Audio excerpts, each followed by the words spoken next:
Everyone. So if you're just joining, we're going to wait for everybody to get here and then we will go ahead and get started. So just a couple of minutes to get in a comfy position and relax a little bit, and we will get going in a couple of minutes. Hi, everyone. So if you're just joining, we're going to wait. Uh-oh. Great.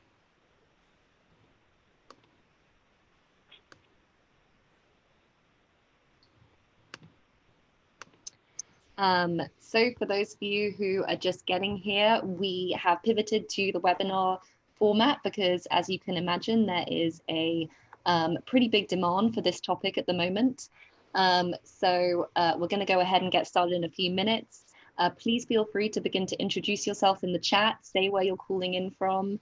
We're also going to be kind of using the chat and the Q&A function to ask questions and make comments during the discussion. So yeah, please feel free to introduce yourselves there and let us know who you are.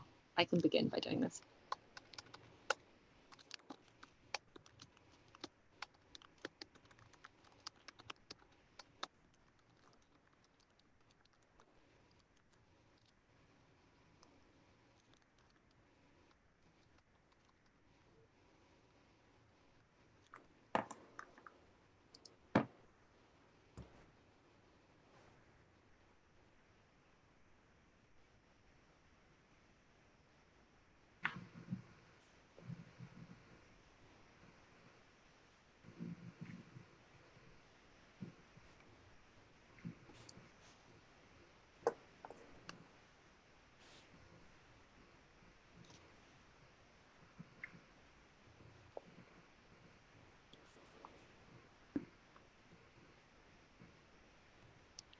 Great.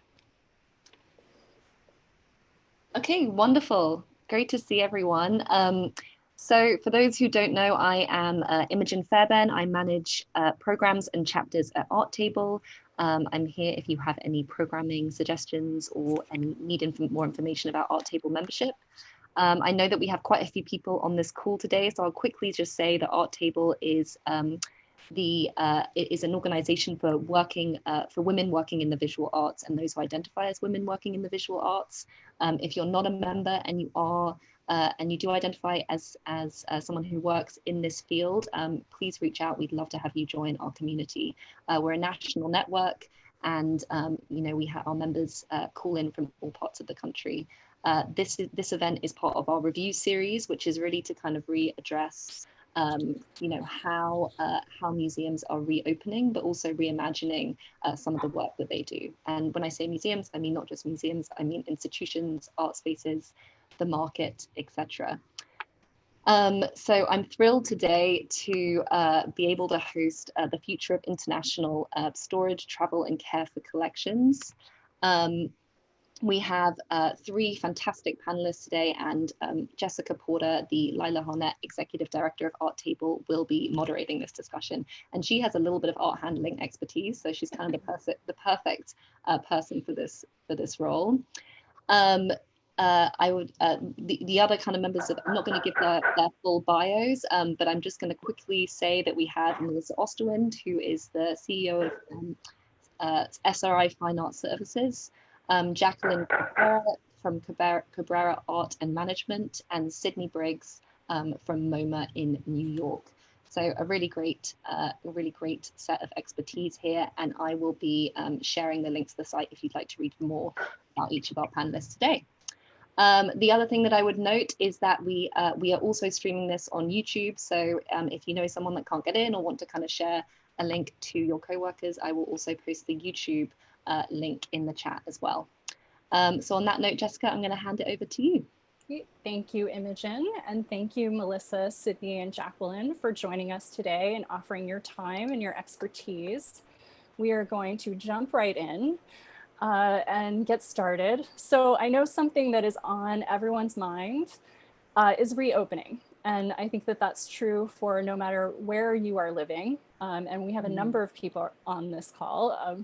So a lot of representation from geography around the world. So I think that since that is such such a big conversation in opening a museum or your institution. Let's start there. And so Sydney, I'd like to start with you in terms of MoMA and your experience. What is reopening looking like right now from your perspective?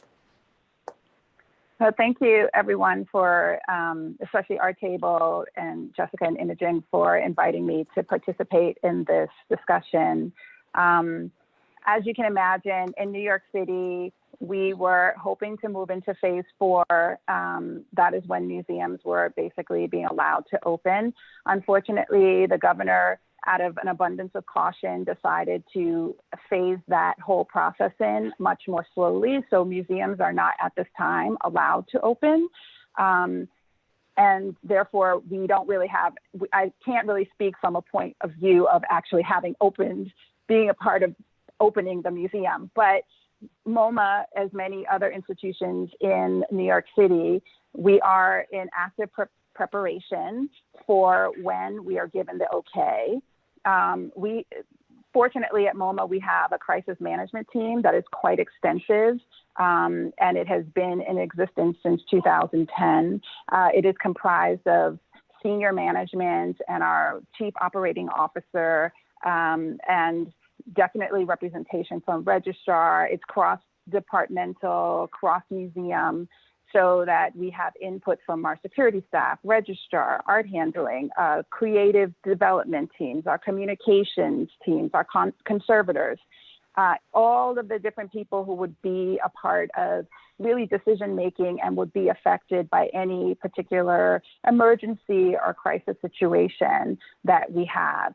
So our team has been working nonstop since we've been closed to come up with a plan on how best to reopen the museum. And we have benefited, actually, MoMA specifically has benefited from the fact of having contracted a infectious disease specialist from Mount Sinai who has been helping with advice with regards to health and safety, because MoMA is really dedicated to providing a safe environment for its audiences to really come together. And so we've developed a set of protocols, safety protocols that follow the CDC, the WHO, all the state and city guidelines, so that we're really ensuring and reinforcing the idea of social distancing, mask wearing, hand washing, and sanitizing areas.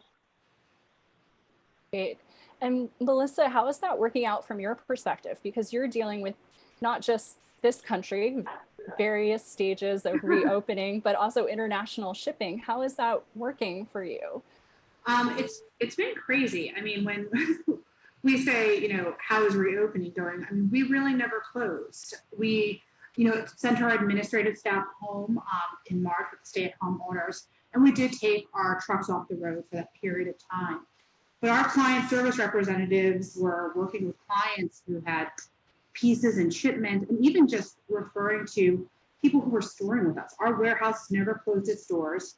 We have about 100,000 square feet of storage in the New York metropolitan area. You need to maintain those facilities just for safety, physical plant, security. So we were preparing them, answering client questions, and then also really gearing up for the next phase, securing PPE for our staff, getting the cleaning books, staying on top of what the new protocols would be. So it's been definitely a crazy time, one we were not expecting. So our reopening is a little bit different, but very interesting time. And Jackie, what did we miss? Or Jacqueline, I should not call you. That's fine. So I think the West Coast has a different story in the sense that many of the shipping warehouses did shut down. They did have staff on site to manage the facility and the storage areas. But it was a very minimum group, maybe 2 to 3 at the most in the warehouses. A lot of the West Coast museums are still closed. They feel like they're continuously planning to reopen, and every time they think the deadline's coming around, just as Sydney mentioned, the governor's changed the opening deadlines or the mandates. So they're in constant planning stages and just shifting the timeline. But some have had to go in to deinstall exhibitions that are requested from the Europeans who, as we know, have reopened. And so they have extensive documentation on their reopening plans. For the registrars, we look to Germany and Austria, who were probably the most efficient of all the countries. And we had the pleasure of having someone from the Museo Barberini in Potsdam, Germany, who had an extensive presentation on what they did to reopen their institution. But there are many US museums that are posting their reopening plans online. I'm gonna quote the Nevada Art Museum has a very good one on their website. So if anybody wants to look at what a reopening plan looks like, that's a good one. But as Melissa mentioned, a lot of shipments are still happening here and there. So even though the warehouses were closed down, I think they were trying to be flexible and helpful to clients who did urgently need some movement of art. I think we all think of your positions and your roles within your organizations as being very hands-on. You are caring for works of art. You are moving them. You are doing, you know, really hands-on work. So tell us a little bit about how that has changed working from home, and maybe pick one or two things that have changed the most, or that you've had to shift gears on a little bit in terms of, you know, working from home and caring for a collection that's not right in front of you. You're all smiling, so someone chime in. I'll go first. I worked at the Getty for 20 years, and for the last 3.5, I've worked at home. So that didn't quite change. I think I was very well set up. The only hurdle that I had was when I needed to refill ink. It seemed everybody was purchasing ink from the different office supply stores, so I had to be a little more savvy about that.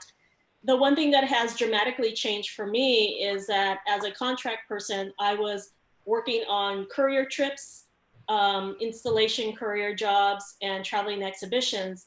So that all came to an extreme halt during this period. And fortunately, I also had some Artist Foundation work happening. So that has revved up more since it's a local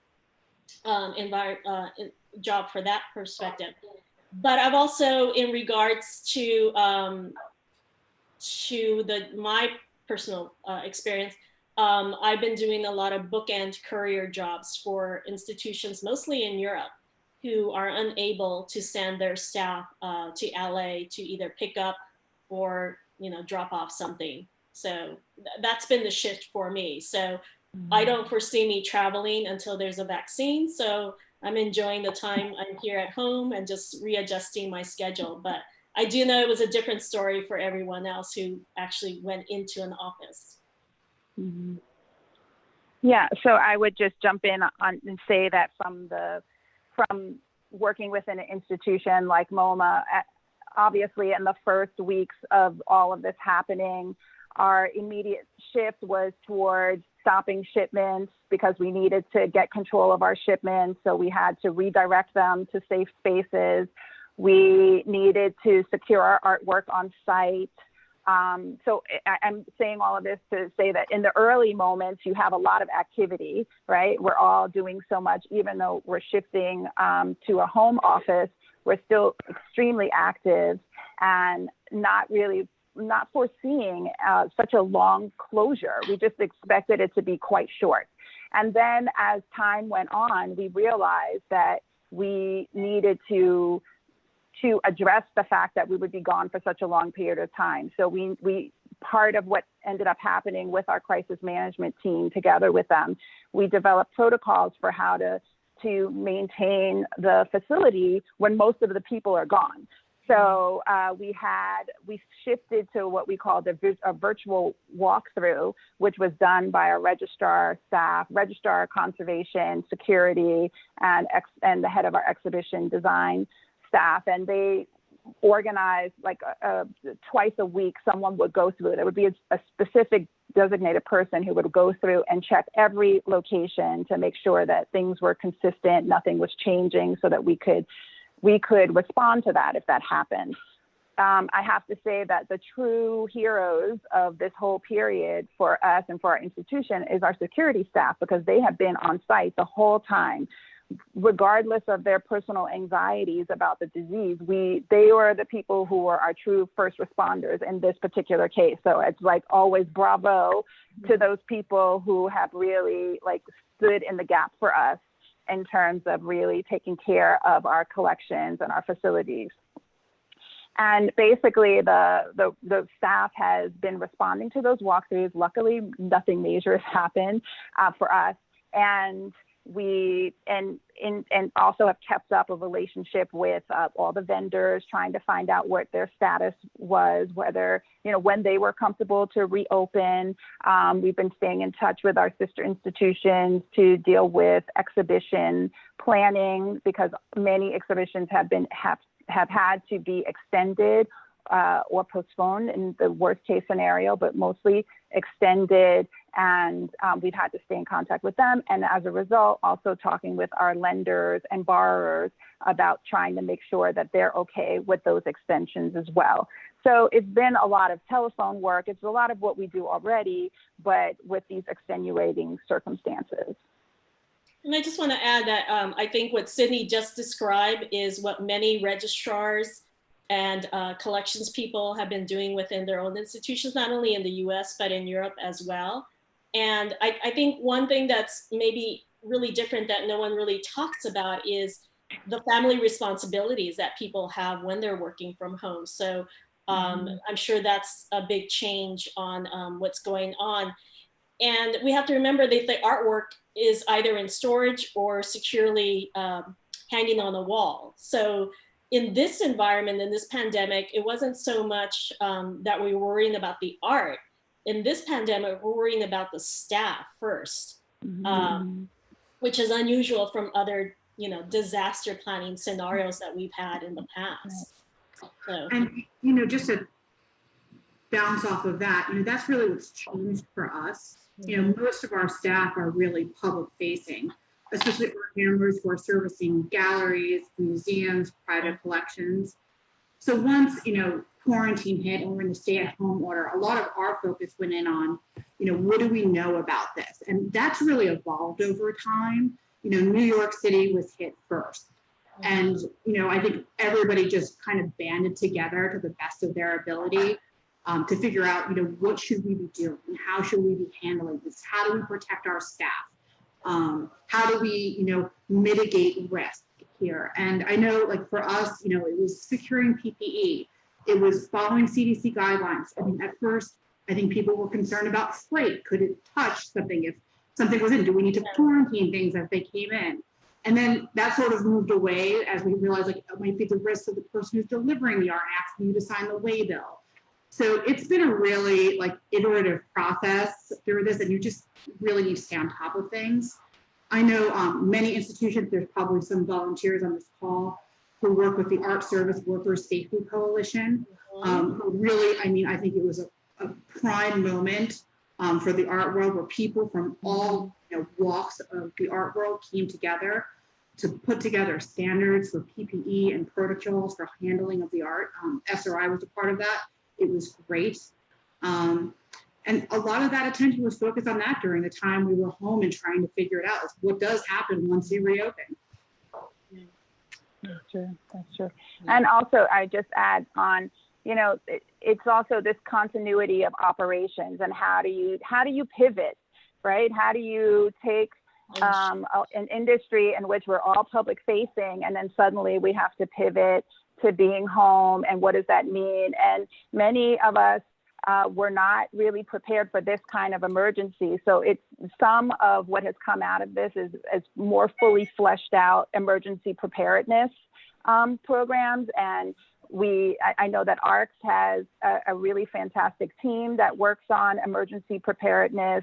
Rebecca Kennedy has been one of those people really forging the way and helping, and also Samantha Forsco really helping to sort of further develop our understanding of how to preempt or try to anticipate what our needs are. And so to take this moment so that we're also prepared for the next time, because as we all know, it's very possible that we're going to have to go through another shutdown. So hopefully we'll be a little bit more prepared. We hope that that's not the case. I mean, none of us really wants that, but if it is, we're a little bit more anticipating of what the needs are for that.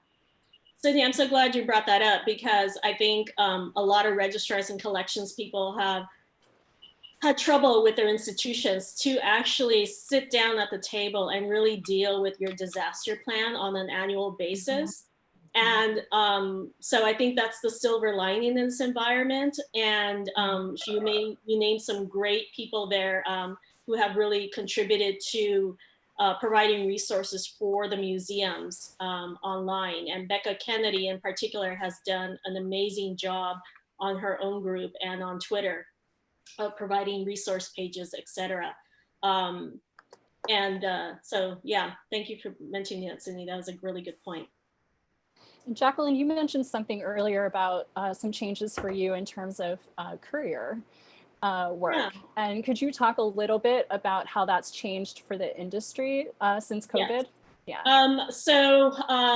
Art couriers, that seemed to be the hot, sexy topic for people for a couple of weeks.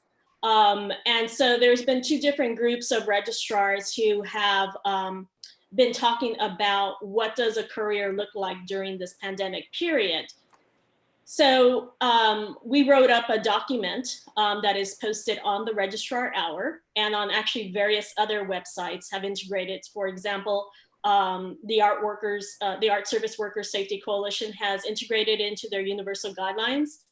And the UK registrars have shared it with all the Europeans who are also on these calls. So we wanted to write up a document that just sort of clarified, you know, what changed right now for the courier. And really, when you put it down in writing, we were already doing 80% of this as well. So you have the bookend courier. This is someone you contract locally to go to the airport and oversee the palletization of your crates onto a pallet or a container. And then you also have the scenario of if you don't have a courier there, then you're just in deep conversation with your art shipper, your airport supervisor at all times, which we do on a normal basis when a courier is not required anyway. So that nothing has really changed in that respect. We also have shifted to Zoom calls, Skype, Teams, WhatsApp for many of the Latin American countries for installation and deinstallation appointments. So if obviously the institutions cannot send their couriers to either install or deinstall. So we've been very creative in setting up Zoom calls where we give the courier or the museum representative access to what we're doing. And then sharing condition reports electronically. And really prioritizing what does that courier really need to oversee. And if it's a European, a lot of people have made sure that their appointments are early in the morning to accommodate them not staying up too late, etc. And some of the appointments might be broken up. One might just oversee the unpacking and condition checking, and then maybe someone else comes in and oversees the actual installation. So that has worked very well. That worked really well for the Europeans. That worked really well for the US museum couriers. Life goes on. The registrars really adapted to technology that's out there already, non-existing, obviously that's inexpensive and free to the institution. So I think we have that under control. It's just a matter of what we're trying to discuss is whether or not we have multiple couriers for a large exhibition. Fortunately, as I said, all the museums are being very flexible and very cooperative. And once they realize that it's really difficult to oversee 5 couriers on one day, they kind of loosen up their courier requirements in that respect, making it much more manageable for that exhibition registrar to deinstall that show with maybe 1 or 2 couriers a day. But a lot of flexibility and a lot of adaptation. It sounds like some good has come out of this situation. And in terms of if we can all think back pre-COVID, I know it's very hard living in the ever-changing now, but when this industry was thinking a lot about the environment and what kind of changes we could make, a virtual courier solves a lot of environmental issues and budgetary issues, I would think. Are there any other types of changes that you think they're going to stick around after this period that are, you know, in line with these bigger goals of being more green for the industry. I mean, particularly with shipping. Melissa, I don't know if you've addressed that. You know, the being green thing is it's a huge topic in our industry, and you know, it's a real question that's going around here. The big issue is the air freight right now. You know, air is the preferred method for insurance providers if it's a huge burden on the system. You know, the question I think really goes out is, how is the shape of the art world going to change? The loans are one thing, the art fairs are a different story. You know, for the art fairs, you're usually chartering many an airplane to ship that art all across the globe. That's kind of come to a grinding halt this year. So I think it remains to be seen. I think everyone is really taking a moment to reevaluate their model, especially with that, you know, huge form of revenue that's been taken off the table for the next few months. So, you know, we're sort of all lying in wait to see what would happen with that. Sydney, I'm guessing that's true for traveling exhibitions and as well. Yeah, I mean, right now, MoMA has our procedure, or our protocol right now is that we've suspended all the staff travel out of an abundance of caution and the care for our staff. So we don't really have any plans for any couriers for the immediate future, at least through the end of the calendar year this year. And so that really means that we have to consider requests. And what does that mean? That may, in fact, mean that we have to put more care into preparation for our loans, which means better crating, better protection, so that the works can either travel on their own, or if we do need to have some supervision, that we do exactly what Jackie was saying, was have end-to-end couriers, and we have couriers that travel with the artwork to the airport, mainly because no one can actually get on a plane and go anywhere anymore, and nor do they want to.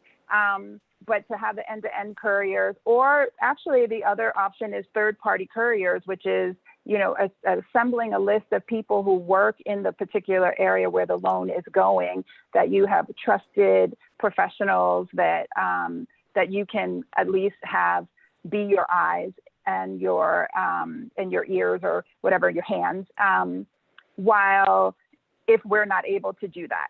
And if we feel that if they need a little bit more than a digital or virtual courier could supply.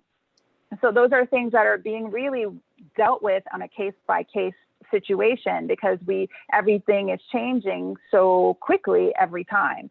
So I definitely feel that there will be obviously more of a scrutiny of the kinds of loans that we do, so that we can actually maintain this and do it in a way that provides sustainability models, and also it's just less costly. In general, it's less costly to have couriers. So, I mean, it could affect things in a positive way on one aspect, and on the other hand, it's also that some works that we might have let go, we don't let go as often, right? So those are things that you have to think about. But in the long run, I think it makes quite a difference if we're reducing the amount of carbon footprint that we all have individually. I think that it's just more incentive for people to come visit our institutions, right?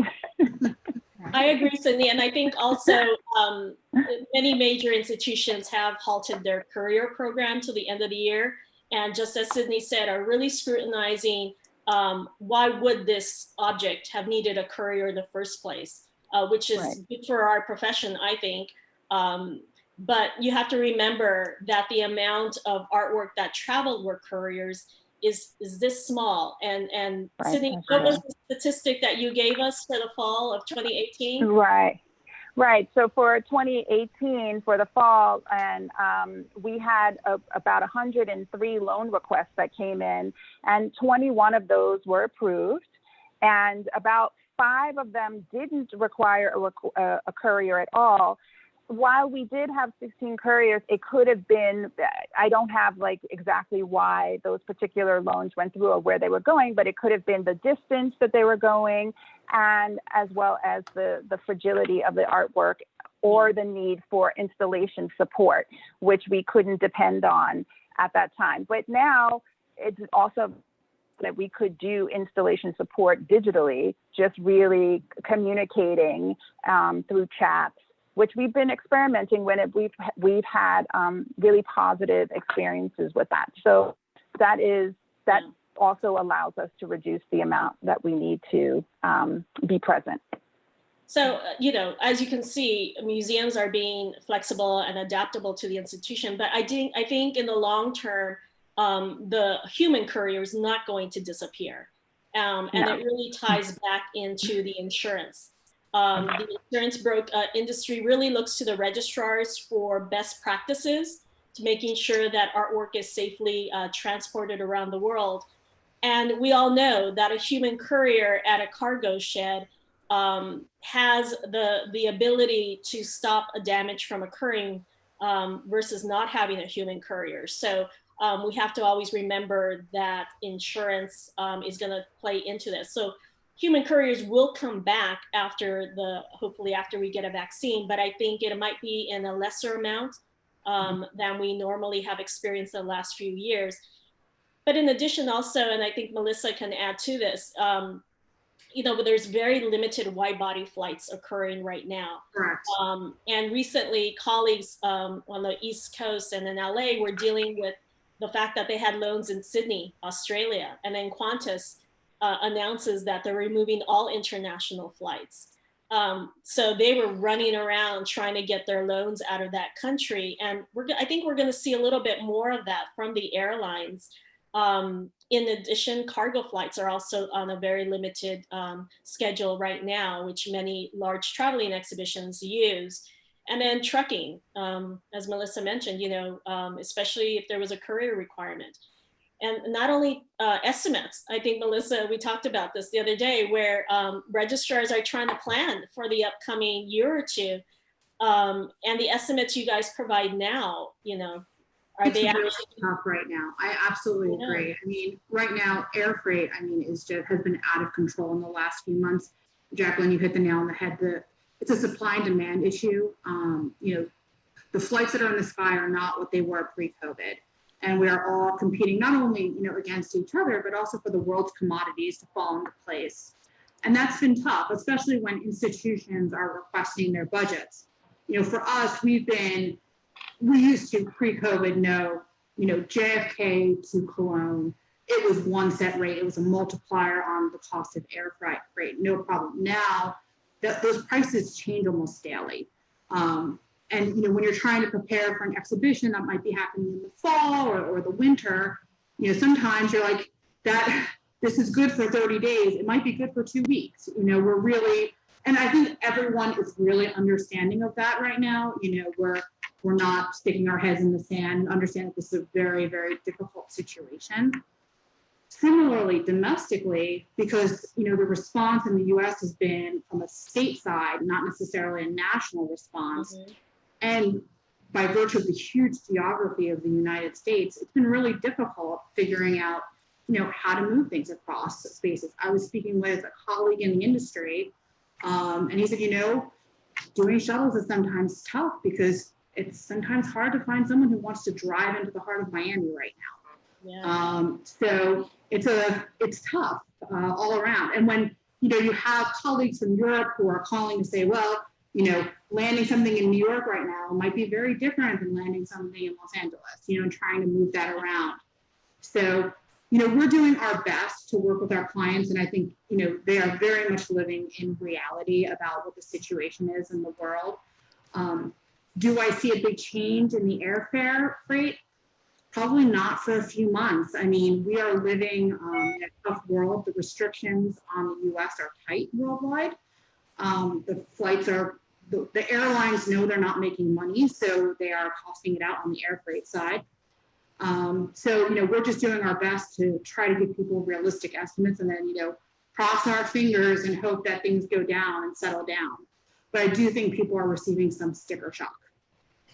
And one last item that I just want to mention about couriers, Jessica, is the whole U.S. indemnity scheme for museums. As for those of you who are familiar with that, the requirement is that a courier is assigned to the transit leg of a shipment. And right now, the US registrars cannot accommodate that. So they've been working with the NEA on that. And unfortunately, it's going to be by case request. But that's been a very huge problem for US institutions that have indemnity exhibitions on site. And that's not going to change. And that is an actual requirement of US indemnity, whereas in Europe, the European schemes offer guidelines. So it's not a mandate to have couriers on the transit leg. So that's another issue that everyone's keeping a close eye on. And I would imagine, oh, sorry, go ahead, Sydney. Oh, no, I was just going to add to that, that's an additional budget concern for especially smaller institutions, because now you are being forced, if you weren't planning for, forced to buy, which can be very costly. So in addition to the air freight, you also have this aspect of insurance, which, you know, is very, it's difficult for everyone. It doesn't matter how big your institution is or how small it is. Everybody has the same budget constraints. So we're all operating in a situation that is not optimum for anyone. Yeah. Sydney, you kind of cut out a little bit, but what you were saying is that museums have to purchase additional premium to cover that transit leg and only have indemnity coverage on site. Yeah, and I'm thinking, Melissa, from your perspective, in terms of dealing with a lot of different types of clients, right? You're not just dealing with our large institutions and museums. You have galleries, you have individuals who want or need to move art at this time. Is there a little piece of advice that you would give to anyone, or just anyone caring for art at this point? You know, the thing that we're hearing very, very consistently is, you know, the huge revenue impact. This is happening on institutions of all levels, whether you're a gallery or a museum. And, you know, my advice to folks is, like, take the old playbook and kind of throw it out the window.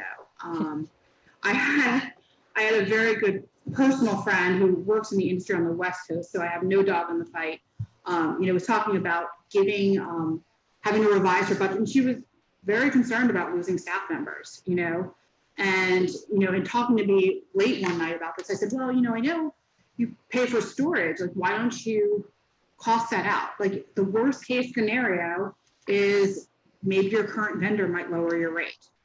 And, you know, she did some shopping around and she wound up saving about $40,000 when she, and that's annually, it's not, you know, it's a real number when you start talking to folks. And I know she was able to sort of come to the table with that. And she's like, that's a job. That's one of my staff members who was there. So, and I think, like, that's a storage story, but I think there's room for everything. Like, we're all in this together. A lot of, you know, the art services field, which I'm in, like, we're feeling those pressures too. So I don't think, like, pride can be checked at the door, and let's figure this out. People want to work together. They want to help you. We want to make sure that these institutions reopen and do well. So I think, like, by having those types of really open and honest conversations, you know, it's only going to benefit you. Mm-hmm. And I think Sydney touched on this as well with pulling resources. And I know in talking to all of you, collaboration is incredibly important. And I know that it's important in our industry right now for the survival of a lot of arts organizations. So where do you see collaboration right now for yourselves? Go ahead, Sydney, I'll go after you. Well, I was just going to say that I hope you can hear me, but in New York City, many of the arts organizations in New York have come together. There's like a daily phone call that they have that MoMA participates in, and we have been sharing a lot of the information and our resource with the infectious disease specialists that we've been working with. We've been sharing the knowledge, the advice on health and safety issues. So we've been trying to make that available to people. And I also know during that call, I believe there's a lot of coordination going on so that people are aware, like all the different arts organizations in New York City are aware of what the others are doing, so that there can be some coordination and some support of as we grapple with reopening. I immediately, the moment the closure started happening in March, I saw a lot of collaborations occurring. And I guess the first ones were just the registrars getting together on calls to share information, as Sydney just mentioned. So I just want to give a shout out to some organizations that I'm keeping an eye on that have done some great. So first we have the one that Melissa first mentioned, the Art Service Workers Safety Coalition. That group came together and immediately saw a need and put together universal guidelines, which are fantastic, and I highly recommend it. I organized the Registrar Hour, where it included US and European registrars, and we started talking about emergency plans, shipping, what's going on with couriers, what's going on with exhibitions. There's also a group from the Pacific Island Museum Association that is now meeting on a weekly basis to discuss how things are affecting them, which is quite different from the entire rest of the world. On Fiji, it is paradise. Their big setback is actually an economic one and not so much a pandemic. And then you have Becca Kennedy's collections group, which is really informative, and she's sort of on a little break right now. I think she's switched it to a monthly call. And then you have Susan Sengas from the Harvard Art Museums, who organized the New England Registrar Group, and that's been active in preparing a lot of great resources for us. And then John Robinet from New York has also organized this group of South American registrars and collections people, and we try to meet on Friday mornings. And that's been a great resource, and we've been sharing what North Americans and the Europeans have developed, and sharing the resources with those. And then we have Arts Chat, which John Robinet has hosted. So those are all on YouTube and archived if people want to go back and listen to them. The Collection Stewardship group for the AAM has also produced some fabulous webinars in May and June for the museum environment. And those were very informative and very relevant. And of course, everyone is sharing speakers. So you might have a speaker on this Zoom call and you're on it and you're like, oh, wait a minute, I should share that speaker with somebody else. So you might see some names on several webinars, but that's because everybody loves what they have to say and wants to make sure that everybody hears it.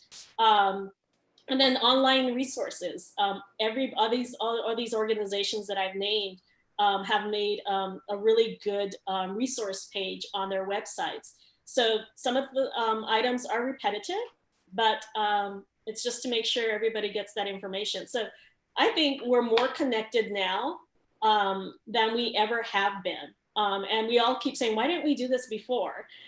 You know, because there wasn't easy. I mean, I've talked to my European colleagues more than I have in the last couple of years. And Sydney, I've talked to her more in the 15 years that I've known Sydney in the last couple of months, which is fabulous, you know? So I think that's how and I think it's the same for the shippers. Everyone's just. Yeah, I was going to say no, maybe not. Maybe Melissa should weigh in on the other side of things a bit. No, I absolutely agree, though. People have risen to the occasion. The entire world has. Good. You know, I think when given a challenge, you know, you can either shrivel up and wait for it to pass. And no one waited for orders. You know, they came together and they figured it out themselves. And I think it really speaks to the integrity of this industry. They took it seriously. You know, they became innovative.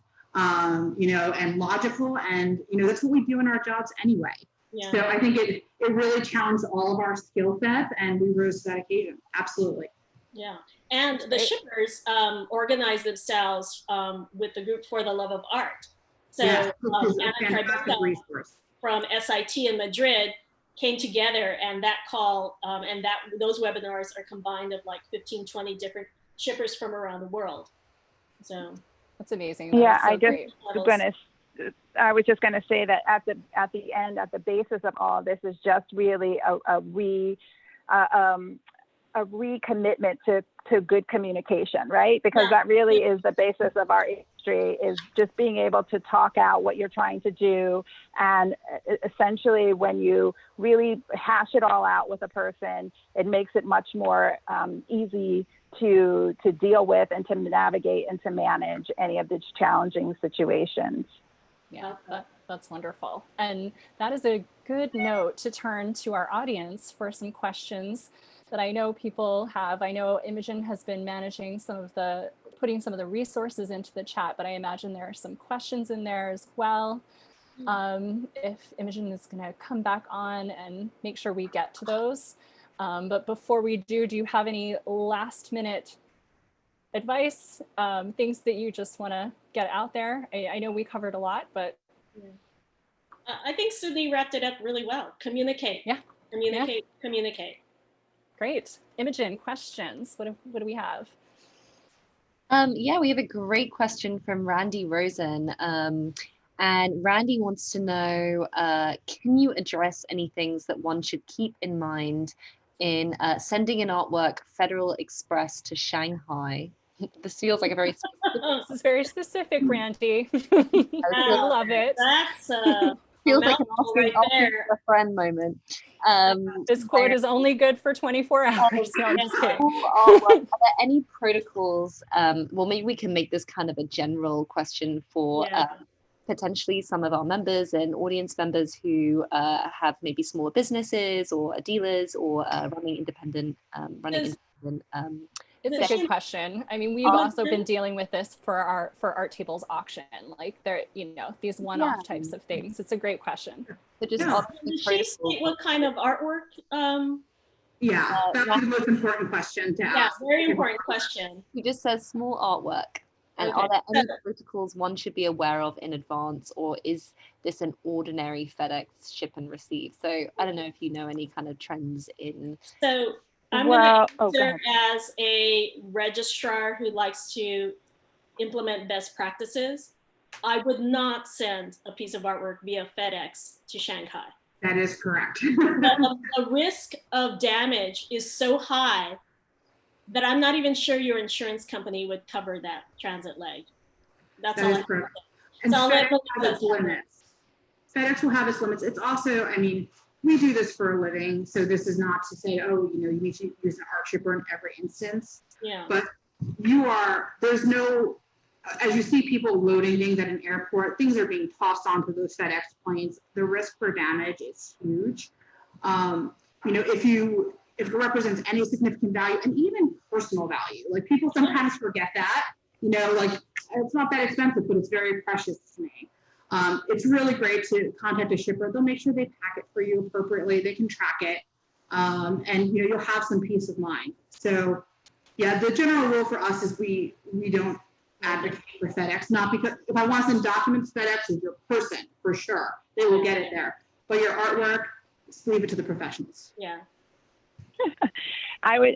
The only thing that I would add to that is in terms of administrative aspect is the fact that when you're shipping internationally right now, the export-import offices are not necessarily keeping the same hours that they used to. So you have this problem with export licenses or import licenses and being able to even get your artwork into the country just because you have to navigate that office, and everybody is still under the work from home protocols in many cases, or reduced hours in different offices. Even in Europe, I think that they still even have some offices that are reduced. So you have to keep that in mind. So shipping, really you need to talk, as Melissa said, you need to talk with your agents because they are going to give you the most up-to-date information. And Sydney touched on a key point. The customs is huge and that paperwork is not insignificant. We do this every day, all day long. We have people who are dedicated to doing that. And one mistake, you can hold things up in transit for months based on that. So it's good to work with a professional on that end. Yeah. Thank you all. Good to keep in mind. What are you using for electronic condition reports? Is another question. Jacqueline, I think you spoke about this earlier. The registrars are keeping it very simple. There is as simple as using a PDF, transferring it to a file sharing program such as box.com or what's the other, Dropbox, one of those, and then accessing it via your iPad to actually do the condition report, and then dropping it and saving it back into that folder so that either the borrower lender can look at it at the same time. A colleague of mine at the Modern Museum in Fort Worth, Texas has developed a really good exhibition planning app that includes digital condition reporting, and it's called Exhibi. EXIBII. And he's a chief registrar there, so he really knows what the registrars use in regards to that. So those are really the only two options. It's very simple, it's nothing complicated. But if you want a more detailed how-to, feel free to email me at registrarhour@gmail.com. Yeah, I'm looking for the exhibit. I love the name of that link to post in the chat, Jacqueline. Great. But if not, we can follow up afterwards and share that with the group. Yeah. Okay. And MoMA's using it is following the same. We're using maybe more catered to our institution, but it's basically the same thing. We're using iPads. We're using Box to hold our images, and we also have our database TMS, which can shoot out condition reports in a PDF format. So it's more or less the same. I think most people are doing that. Yeah, and it's something that the museum registrars, we've been dabbling with this for the past 15 years, and it never really took off except for the last couple of years, and then definitely right now, it's very popular. Mm-hmm. And for SRI, we have a proprietary system for all of our inventory. So, but it's the same process. I mean, it's not rocket science. You know, lots of pictures with an iPad, typing in art handlers, pulling it through. So, unfortunately, my solution is not off the box, but it's part of our system. Yeah.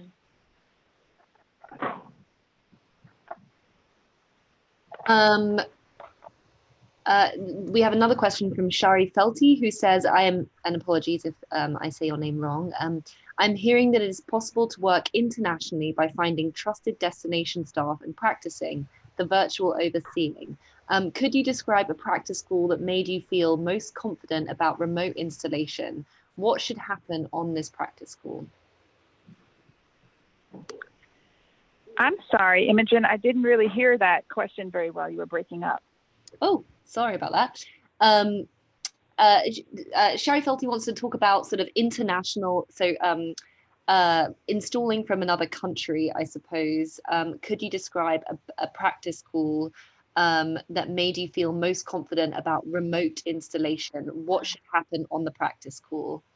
Well, that falls into the whole remote courier scenario. So first of all, I don't know if you're lending or borrowing, but you should have an online meeting with, so I'm going to theorize that you're lending something to a European institution.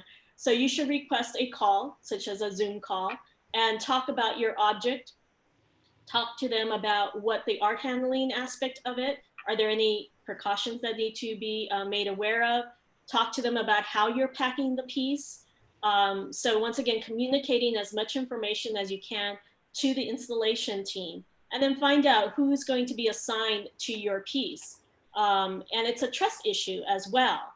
So, you know, you can ask, like, how long has that person worked at your institution? What's their background? I think in this scenario, it's appropriate to ask those questions in lieu of a courier on site.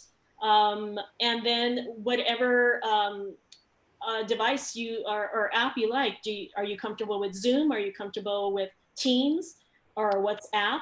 And you also have to find out what the borrowing institution is using as well, because some institutions are tied in to specific electronic elements. So some museums can only use Teams.